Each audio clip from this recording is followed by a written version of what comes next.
Assalamualaikum warahmatullahi wabarakatuh. Alhamdulillah wassalatu wassalamu ala Rasulillah wa ala alihi wa sahbihi wa mawalah la haula wa la quwata illa billah amma ba'du. Mari kita lanjutkan iqrab kita Fathul Barib. Kita masih menjelaskan mengenai menyela-nyela jari-jari kedua tangan dan kedua kaki ya. Sekarang kita masuk ke pembahasan bagaimana caranya. Langsung saja kita mulai. A'udzubillahi minasyaitonirrajim. Bismillahirrahmanirrahim. Qala al-musannifu rahimahullahu taala wa nafa'ana bihi wa bi ulumihi wa bi ulumi sa'iri shalihina wa bi ulumi masyayikhina fid dharaini amin ya rabbal alamin. Wa kaifiyatu takhlilil yadaini bitashbiki. Cara menyela-nyela kedua tangan. Menyela-nyela jari-jari yang ada di kedua tangan ya maksudnya. Itu caranya dengan tasbik. Tasbik ini kalau makna Jawa itu biasanya diartikan ngapu rancang. Dulu dulu guru saya memaknai seperti itu. Wasyabbatalan ngapu rancang. Kemudian beliau memperagakan ngapu rancang itu begini loh. Itu. Jadi bitasbik yaitu di sini keterangannya kalau di catatan kaki atasbiku adalah idkhalul asabi'i ba'diha fi ba'din, yaitu memasukkan jari-jari antara satu ke jari yang lain. Tuh. Kemudian warrijlaini bi ayyabda'a bi khinsiriyatihi al-yusra min asfalir rijli mubtadi'an bi khinsiri rijli al-yumna khotiman bi khinsiril yusra. Nah, kemudian untuk cara menyela-nyela jari-jari yang ada di kedua kaki, caranya yaitu orang yang melaksanakan wudhu memulai dengan khinsir. Khinsir itu jari kelingking ya. Jari mana tadi? Jari kelingking tangannya yang sebelah kiri itu dimulai dari situ. Nah, kemudian dia itu memulai dari bagian bawah kaki. Kemudian memulainya bagian kaki yang mana? Yaitu dari jari kelingking kaki bagian kanan. Ini nggak bisa saya demonstrasikan ini.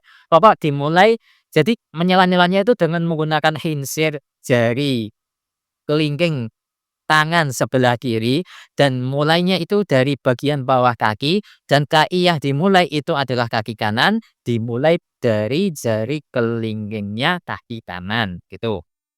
Khotiman bi khinsir wisra, kemudian ditutup dengan jari kelingking kaki sebelah kiri. Jadi urut ya, gitu. Paham dan maksudnya? Nah, itu untuk terjemahnya. Sekarang kita masuk ke analisis i'rabnya. Wa kaifiyatu takhlilil yadaini, wawunya waw istighnaf atau waw ibtidah juga bisa sih.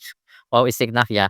Kemudian kaifiyatu takhlilil yadain atau lebih tepatnya kalau di kitab-kitab i'rab itu yang benar itu kaifiyatu saja. Yaitu mubtada, dibaca rafa dan rafannya menggunakan dhamma sebab kaifiyatu adalah isim mufrad. Untuk segot dari kaifiyatu adalah masdar sinai, yaitu sebuah lafaz yang ditambahi ya tasdid dan ditambahi ta. Kemudian untuk tahlilil yadain itu semuanya mudhof ilaih, tahlil mudhof ilaih pertama, al yadain mudhof ilaih yang kedua. Kemarin kita sudah membahas mengenai segot dari tahlil serta yadain sehingga saya skip. Lanjut, bit tashbiki. Ini merupakan jar majrur dan dia itu punya ta'alluq dengan khobarnya mubtada yang dibuang. Khobar yang dibuang yaitu bisa mustakirun, bisa kainun, bisa maujudun, terserah kalian pilih yang mana. Nah, berhubung di sini mubtadanya itu kaifiyatu, ada ta marbutohnya, ya berarti khobarnya yang dibuang adalah maujudatun bisa. Kainatun bisa, mustaqirratun juga bisa. Kalian pilih yang mana terserah. Jadi untuk ketentuan khobarnya mubtada itu dibuang salah satunya ketika khobarnya itu berupa dhorof atau jar majrur. Jadi yang menjadi khobar itu bukan dhorof atau jar majrurnya tapi lafaz yang dibuang gitu. Dan dhorof atau jar majrur tadi itu punya ta'alluq dengan khobarnya mubtada yang dibuang tadi. Penjelasan ini ada di kitab Jami'ud Durus Al-Arabiyah gitu. Dan kalau di bait Alfiyah itu wa akhbaru bidorfin au bihar bijar nawi nama nakahinin aliskakor gitu. Nah, bitasbiki. Bak di sini punya faedah ilsok. ya. Ilsaq itu kan artinya nempel ya, jadi jari-jari satu dengan yang lain itu menempel, makanya ilsaq. Saya nggak setuju kalau baknya di sini punya faedah isti'anah ya, nggak setuju. Kemudian at-tasybih itu merupakan masdar dari syabbaka yusyabbiku. Masdarnya tasbikan atau tasbikun kalau dibaca rafat. Titik.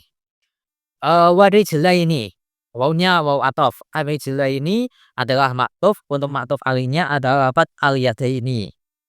Dan di sini warijlain itu sebenarnya adalah lafadz yang dibuang juga. Warijlaini ai wa kaifiyatu takhdilir rijlaini gitu. Jadi mubtada'nya dibuang. Ya, menyisakan arijlain yang mana asalnya itu adalah mudhof ilaih. Sedangkan yang mudhofnya itu lafadz kaifiyatu. Untuk mudhof ilaih yang pertama adalah apa tadi, takhlil, kemudian lafadz arijlain ini baru mudhof ilaih yang kedua. Untuk lafadz arijlain dia isim tasniyah ya, dan dibaca jar, tanda jarnya menggunakan ya. Kemudian bi ayyabda'a. Nah, ini merupakan khobar dari mubtada yang dibuang. Tadi ya mubtada yang dibuang sudah. Bi ayyabda'ah, gambarane iku kelawan yento, itu kalau makna Jawanya, tapi enggak saya maknai Jawa, nanti yang luar Jawa gak paham, saya diprotes. Di sini berupa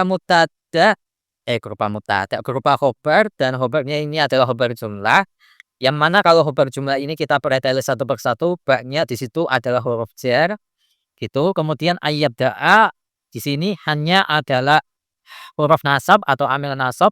Kemudian yabda'a adalah fi'il mudhari yang dibaca nasab sebab kemasukan an gitu. Nah, fi'il mudhari yang kemasukan an itu bisa ditakwil ke bentuk masdar. Bada'a yabda'u bad'an. Nah, berarti lafadz ayyabda'a ini bisa ditakwil menjadi bad'un. Nah, kemasukan ba menjadi bibit ihi. Nah, ditambahi domir ha itu supaya fa'ilnya jelas gitu. Fa'ilnya kembali ke al-mutawatir. Jadi domir hi-nya ini kembali ke al-mutawatir gitu.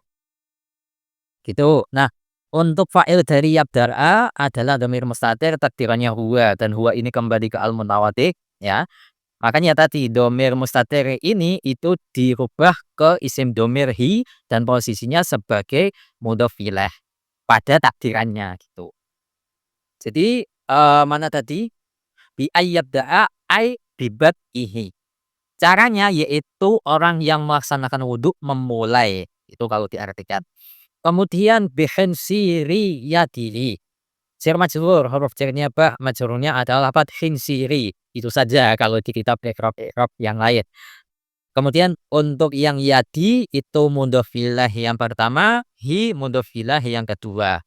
Baknya punya faedah ilsaq, laki-laki ilsaq. Hijr adalah isim jamid. Yadi adalah isim jamid yang menjadi mudhof ilaih pertama. Hi isim dhamir yang mahal jar. Posisinya sebagai mudhof ilaih yang kedua. Kemudian al-yusra menjadi sifat atau naat dari lafadz hin siri yadihi. Berhubung hin siri yadihi itu ma'rifat, di sini ma'rifatnya karena diidhofahkan ke lafadz yang ma'rifat lain yaitu isim domir hi, makanya di sini sifatnya itu juga ma'rifat, tapi di sini ma'rifatnya itu karena kemasukan al. Nah, kemudian untuk lafadz al-yusra ini singgunnya apa? Ini kalau saya cek di syarah Ibnu Aqil, dia itu adalah isim tabdil, isim tabdil tapi untuk yang muannas. Saya perlihatkan. Jadi kalau di kitab saya itu di halaman 125, yaitu pada syarahnya Baqit Alfiyah watil altibekun wa mali mahrifah udifa du wajhaini andi mahrifat.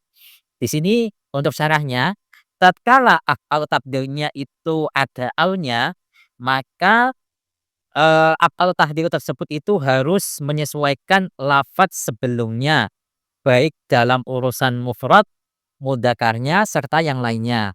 Maka kamu katakan Zaidun al-afdalu, Zaid yang utama. Itu untuk yang mudzakkar. Kalau untuk yang muannas, wa Hindun al-fudla.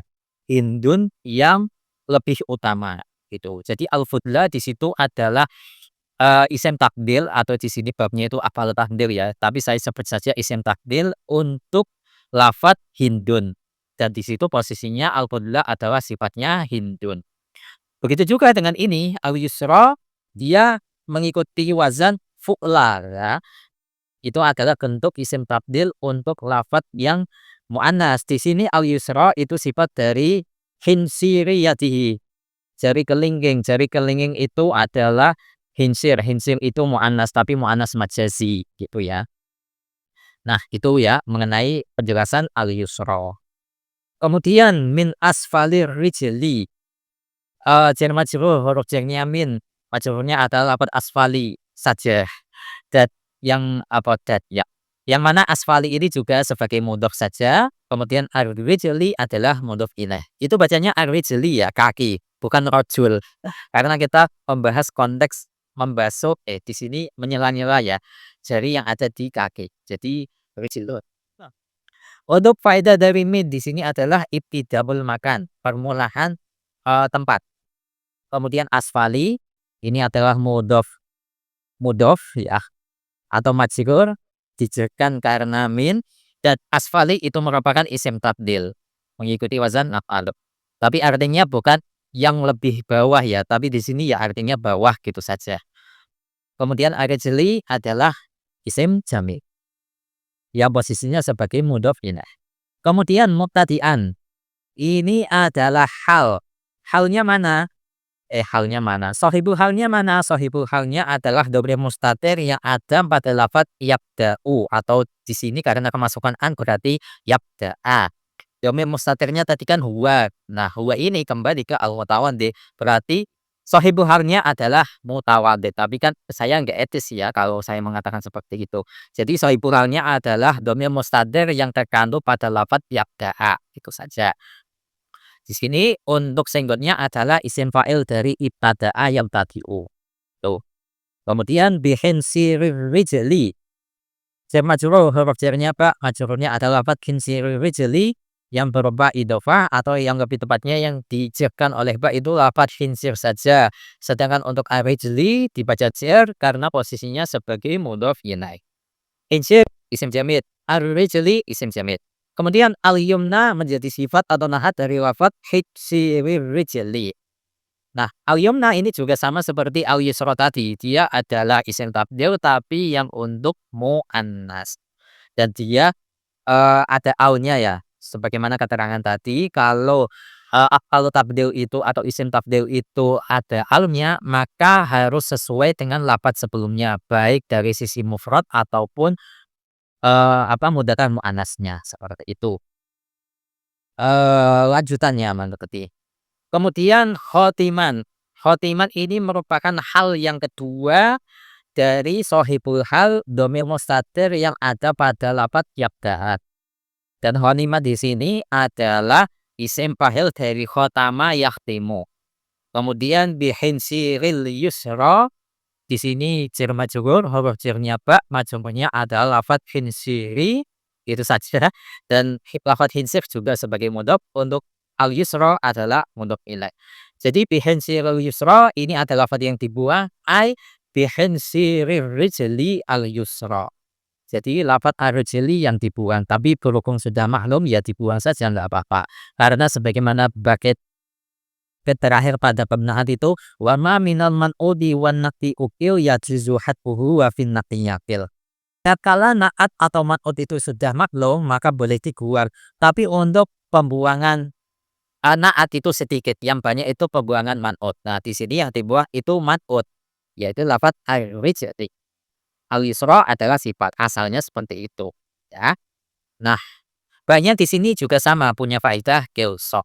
Seperti itu kurang lebihnya, wallahu a'lam bishawab. Semoga ini bermanfaat untuk kalian, dan insya Allah untuk sunnah wudhu berikutnya serta analisis i'tirabnya, yaitu taqdimul yumna, mendahulukan anggota yang kanan.